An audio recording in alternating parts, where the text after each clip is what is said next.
भाग आहे तो निर्मळ पाहिजे. एक महाराज आहे ना माझ्यासारखे, ते विदुषी होते, विद्वान होते, परंतु उपजीविका करता संन्यासाला अग्नी पेटवण्याचा अधिकार नाही. संन्यासी जर असेल, संन्यस्त जीवन जर असेल तर त्यानं ग्रहस्थांकडे भिक्षा मागण्याचा नियम आहे. कोणाकडे? जे गृहस्थी आहे त्यांच्याकडे. संन्याशानं चूल पेटवणं हा त्याला प्रतिबंध आहे. म्हणून तुम्ही सुद्धा संन्याशाला दरडवून सांगता, एखादा जर भाकरीकरी जर असेल, मधुकरी म्हणतात त्याला. आणि मग एक महाराज एका घरी भिक्षेला जायचे. आमच्या माता माऊल्या उदत्त स्वभावाच्या असतात, भावना प्रधान असतात. महाराज आहे, अतिथी घराचा देव आहे, म्हणून त्या निर्मळ मनाने अत्यंत प्रेम भावाने त्या महाराजांना ते दान द्यायच्या. पण तिचं एक अपेक्षा होती त्या दानाच्या देण्याच्या पाठीमागे. ती म्हणायची, महाराज आम्ही अडाणी, आम्ही मूढ आहे, आम्हाला इडी बागडी माणसं, आम्हाला काही कळत नाही, तुम्ही काहीतरी आम्हाला बोध करा, काहीतरी उपदेश करा.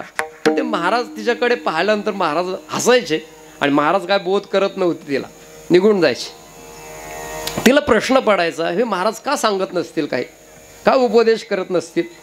तिला प्रश्न पडायचा बिचारीला. एक दिवस काय झालं, सण आला, सण, आणि सणाला आपल्याकडे नैवेद्याला काय करतात,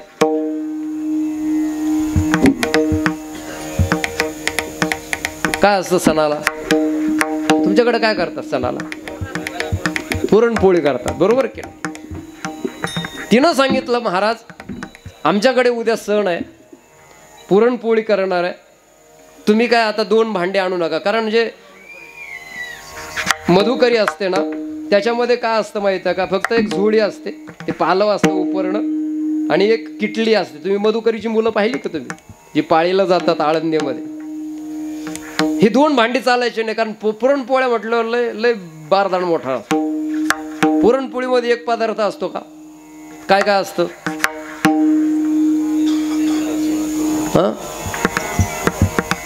माझं कळतं ना तुम्हाला, म्हणजे मी शुद्ध मराठीच बोलतो. मला सांग काय काय असतं, सांगा पटपट, वेळ संपली पाहिजे. पुरण असतं, बरोबर की नाही?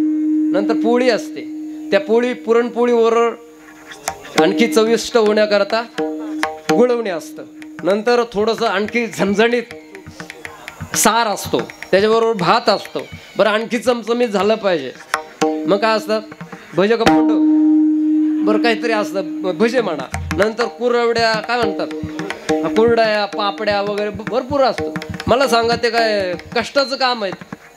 आणि तुम्हाला सांगतो, महाराज म्हटले ठीक आहे, येतो मी घेऊन. मग दुसऱ्या दिवशी बाई पहाटे सकाळी 9 वाजताच उठली. झोपले नाही ना तुम्ही?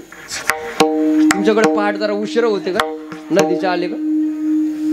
मी काय बोललो, पहाटे 9 वाजता उठली. पहाट 9 वाजता होत नाही, बरोबर? पहाट ब्राह्ममुहूर्त वेगळा आहे, तो रात्रीचा शेवटचा प्रहर आहे, 3 ते 6. आणि मग ते उठली ती, आणि मग तिनं ते पुरण शिजवलं. तुमच्याकडे कुठल्या डाळीचं पुरण करतो? हरभरा, व्हाईट पॉयझन. वा वा, म्हणजे नॅचरोपॅथी त्याला व्हाईट पॉयझन म्हणते. म्हणजे ते पांढरं विष आहे, बेसन पीठ काय आहे, आणि ते आतड्यात जाऊन बसतं, त्याच्यामुळे डायजेस्ट सिस्टम खराब होती. त्याच्यानंतर काय काय होतात हे देवच जाण. हे काय आता आहारशास्त्र सांगत नाही, मला माझा दृष्टांत सांगून सिद्धांत पटवून मला थांबायचं आहे. चालेल ना? 5 मिनिटं घेतले तर चालेल ना? चालेल ना? म्हणजे रिक्वेस्ट आहे बरं, कारण आता ते न्याय देऊ शकतच नाही, म्हणून एक 5 मिनिटं आगाऊ, नाही तर मी वेळेच्या पुढे जात नाही. आम्ही याचं पीठ खातो, पुरण मुगाच्या डाळीचं, ते आरोग्याकरता चांगलं असतं. असो, मग ते पुरणपोळी तिनं ते पुरण शिजवलं. नंतर आता पूर्वीचा काळ म्हटल्यानंतर काय लगेच आता आधुनिक उपकरणं नव्हती. आता काय नुसतं बटन फिरवलं की लगे मिक्सरमध्ये होतं, किंवा ते चाळण असते ना ती सुजीची बारीक, त्याच्यामध्ये होतं. पूर्वी कसं ते पाट्यावर वाटावं लागायचं ते पुरण, बरोबर की नाही? मग ते पुरण डाळ शिजवायची, ते वाटायचं, नंतर कणिक मळायची, नंतर त्या पुरणाचे गोळे करायचे, त्या कणकेच्या पिठाचे गोळे करायचे, नंतर पुरणात कणिक घालायची. ते अशी एकटक पाहतात. ते कणकेत ते पुरण घालायचं, नंतर ते गुळवणी उकळायचं, नंतर सार, त्याचे मसाले ते भाजून वगैरे बरेच प्रकार असतात त्याच्यामध्ये. नंतर त्या कुरड्या, बरं त्या कुरड्याच्या अगोदरच तयारी असते उन्हाळ्यातच, बरोबर की नाही. म्हणजे फार किचकट प्रोसेस आहे पुरणपोळी. आणि तिनं कष्टानं केली. 11 वाजले, महाराजांची वाट पाहत होती. 9 वाजून 6 मिनिटं झाली होती. आता कधी येतात महाराज. महाराज आले. आल्यानंतर तिनं स्वागत केलं. स्वागत केल्यानंतर महाराज जे आले होते ना, ते उठले, त्यांचं आवरलं. आणि बाईंचं लक्षात आलं की भांडे जास्तीच सांगितले. त्यांनी आश्रम झाडून घेतला. झाडून घेतल्यानंतर जो कचरा गोळा झाला होता तो त्या भांड्यामध्ये त्यांनी भरला. भरल्यानंतर ते झोळीत घेऊन ते भांडे आले. बाईनं सांगितलं, आणला का महाराज भांडे? ते म्हटले, हो ताई. माई हे घ्या भांडे. तिनं भांडे पाहिले आणि तिनं डोक्यालाच हात मारून घेतला. ती म्हटली, काय कटाळ्या महाराज आहे, 2 भांडे जास्ती जर सांगितले तर हा एवढा आळशी नमुना असन, हे मला तरी काय माहीत. माझी पुरणपोळी एवढे कष्टानं केली, एवढं मेहनतीनं केली, आणि अशा खराब भांड्यात वाढायची का? ती गेली आणि तिनं जाब विचारला, महाराज तुम्हाला काही कळतं की नाही? अहो पुरणपोळी आहे, कष्टाची आहे, मी मेहनतीनं कमावलेली आहे, अशा भांड्यात? ती म्हटली, झालं काय? खराब भांड्यात माझी पुरणपोळी वाया जाईल, नासेल माझी पुरणपोळी. आतापर्यंत महाराज बोलत नव्हते, आता बोलले. ते म्हटले, ताई तू म्हणत होती ना मला काहीतरी सांगा भिक्षा वाढल्यानंतर, का सांगत नव्हतो? त्याचं कारणच ते, तुझं उत्तर तुझ्या प्रश्नातच आहे. कारण तुला जर वाटतं तुझी पुरणपोळी खराब भांड्यामध्ये चालत नाही, तर माझा जो बोध आहे, माझा उपदेश हा पुरणपोळी सारखाच महत्वाचा आहे. खराब भांड्यात तो राहत नाही. हे भांड कसं पाहिजे? टाळी वाजवलीच पाहिजे असा आपला आग्रह आहे. आपली काय सभा नाही. पण मला सांगा, हे जे भांड आहे, हे पात्र कसं पाहिजे? खराब भांड जर असलं, दूध जर टाकलं तर काय होतं? नासतं. मग आता हे नासलं पाहिजे, याचं लोणी झालं पाहिजे. बरं, लोणी करायचं जर असेल तर काय करावं लागतं? दह्याचं मंथन करावं लागतं. आणि मंथोनी न म्हणिता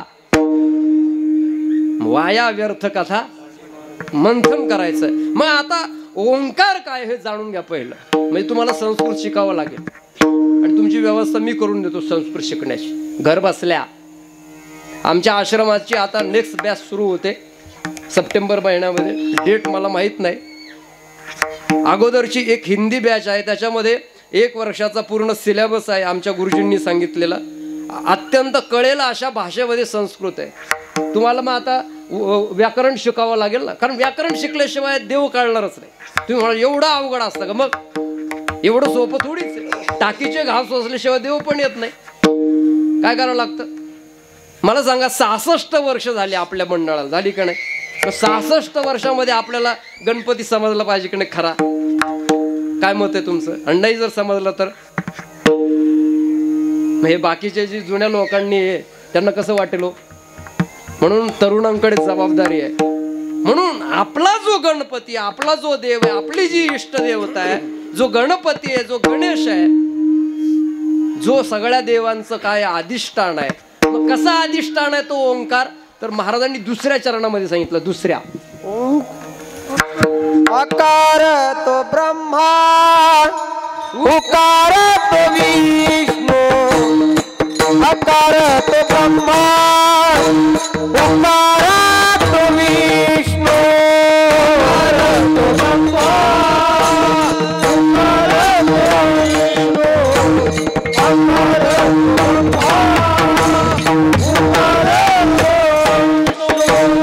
आकार तो ब्रह्मा, आकार तो ब्रह्मा, उकार तो विष्णू, आकार तो ब्रह्मा, उकार तो विष्णू,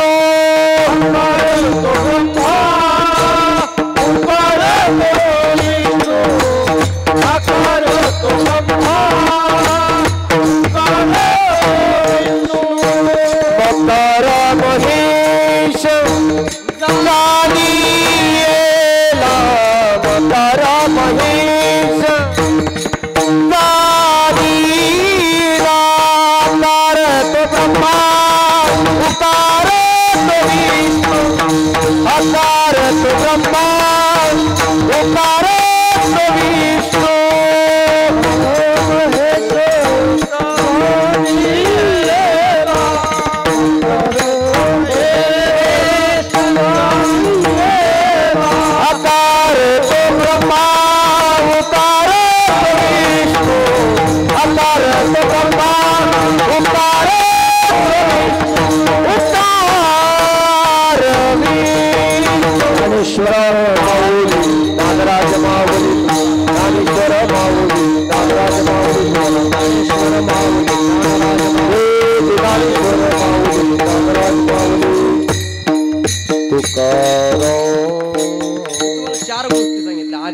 कोण असावा, संबंध आपला कोणाशी असावा, आपल्या जगण्याचं प्रयोजन काय असावं, आपल्या जगण्याचा विषय काय असावा, म्हणजे प्रस्तावना सांगितली. कारण तुम्ही बघा कुठल्याही ग्रंथाला कुठल्याही पुस्तकामध्ये सगळ्यात महत्त्वाची असते प्रस्तावना. आणि मी आता डायरेक्ट ध्रुपद घेतलंय, बरोबर की नाही? कारण तुकाराम महाराज म्हणतात गाती पुढे त्यांचे धरावे ध्रुपद. जे पुढे गाणारे असतात त्यांच्या पाठीमागे फक्त ध्रुपद म्हणण्याची पद्धत आहे. आता तुम्ही म्हणाल हे कसं? त्याच्यामुळेच मी घरी थांबतो, कारण मला किंमतच कोणी बोलवतं त्याचं कारणच आहे. असंच बदली जातो मी, त्याचं कारणच ते. कारण खऱ्याला किंमत नसते महाराज, कारण आता सगळं मार्केटनुसार आहे, ते आपल्याला जमत नाही. मी एक साधू संतांचं एक आणूया आहे. तो काय म्हणे, सत्य सांगे ओ तर रागे येते. आमचं दुकान चाललं काय नाही चाललं काय, कारण काय खातो आम्ही काय खातो आमचा देव आम्हाला देतो. अन्न मान धणे का कोणी देत नाही, ते प्रारब्धावर डिपेंड असतं. आणि आपलं तसं काय नाही, 7 5 3 दशकांचा मेळ. पण आता काळच बदलला, सगळं बाह्य रंगावर झालं. तुम्ही बघा महाराज काय सांगतो ते नाही, तो येतो कसा, त्याच्या पाठीमागे चमचे किती हे पाहिलं जातं. तुम्ही बघा तो फॉर्च्युनर जर मध्ये आला ना, आत्ताचे रेट आहे 50,000 रुपये. किती? तो क्रिस्टामध्ये जर आला तर 25,000 रुपये घेतो. तो स्कॉर्पिओ मध्ये आला तर 15,000 रुपये घेतो. तो सेडन मध्ये जर आला तर 10-11 तर इझी घेतो. ओल्ड मॉडेल असेल 2020च्या आतलं तर मग 7 5 3, फारच ओल्ड मॉडेल असेल तर मग 21 2.5. आणि तुम्हाला सांगतो एसटीनं जर मोटरसायकलीवर जर आला ना 1500च मिळतो. आणि गावातला जर महाराज असला ना, मेला बुक्कान नारळ पुंडली लय अवघड झालंय. पण माझं जे मत आहे, मी तुम्हाला अनुबंध चतुष्ट सांगितलं.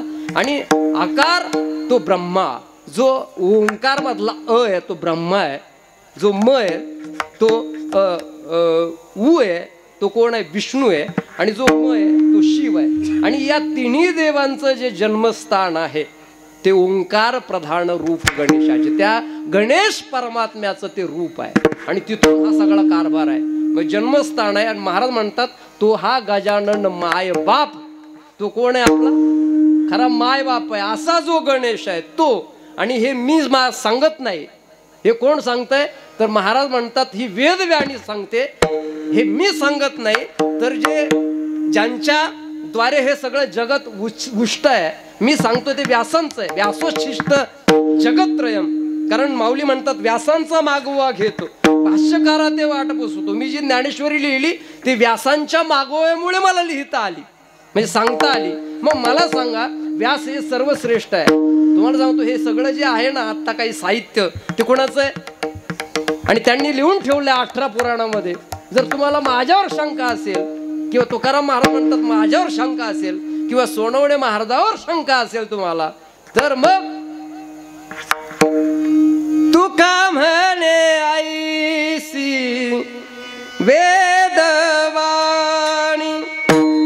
तुका म्हणे ऐसी आहे वेदवाणी, तुका म्हणे ऐसी आहे वेदवाणी, तुका म्हणे ऐसी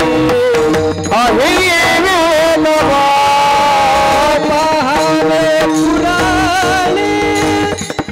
व्यासाची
मानियला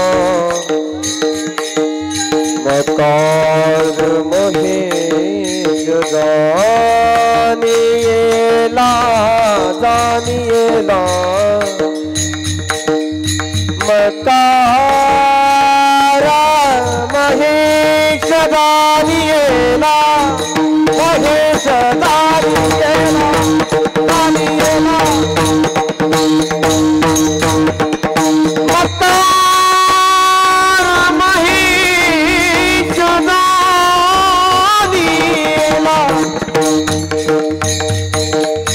मकारा महेश जानियला अतर भारत विष्णू अतर गोवा भारत विष्णू